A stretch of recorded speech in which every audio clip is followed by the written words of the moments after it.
Assalamualaikum dan hai semua. Welcome back to the Wanisha family. Okay, korang tengok Alisha tak ada kat sebelah ni sebab dia tengah sekolah. Nanti kita akan ambil dia. Okay, dan hari ni kita nak buat game treasure hunt dengan orang awam. Okay, contoh dia clue macam ni lah. Contoh dia kan. Satu set ni ada 5 soalan.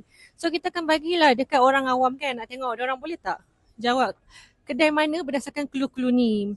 Dan siapa yang dapat jawab kan. Contoh dia orang dapat selesaikan semua ni, kita akan bagi hadiah RM20. Tapi kalau diorang dapat jawab sikit je, kita still bagilah duit. Mungkin kita bagi RM10 ke macam tu. Yang belum lagi subscribe, jangan lupa like, comment, share, subscribe dan komen banyak. Apa lagi video next yang korang nak kita buat. So hari ni kita akan cari 4 orang untuk settlekan treasure hunt ni. Okay, jom.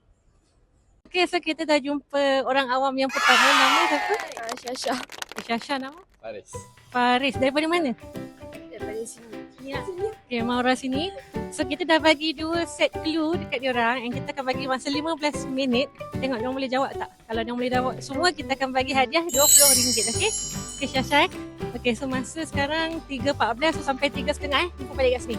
Okay? Okay. Okay, so kita dah jumpa seterusnya orang awam. Nama siapa? Amirul. Amal Zaid. Amirul nak orang Putrajaya. Putrajaya. Nama siapa? Ikuan. Ikuan.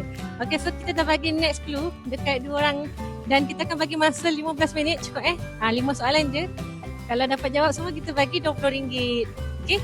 Nanti jumpa balik kat sini. Okay, so kita dah sampai dengan Syasha dan Faris. Jadi, diorang dapat jawab 2 soalan. Daripada 5 soalan, satu set dia ada 5 soalan. Jadi tak apa, kita bagi jugalah hadiah. Terima kasih. Terima kasih. Bye. Okay, so kita tunggu lagi 2 orang tengok yang tu boleh jawab ke tak. Nama siapa? Amirul. Ikuan. Amirul dengan Ikuan tadi dah cari. And dalam 5 soalan ni diorang berjaya dapat 2 jawapan yang betul. Setiap set, maksudnya diorang dapat jawab 4 lah. Okay, Tanya. Okay. Rasa senang ke susah? Susah. Kalau masa SPM Kak, saya rasa saya fail Kak.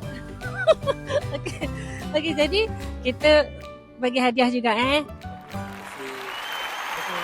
Terima kasih. Bye. Okay, so kita dah settle untuk challenge treasure hunt ni.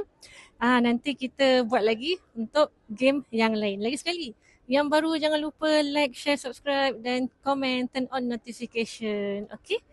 Bye-bye. Assalamualaikum.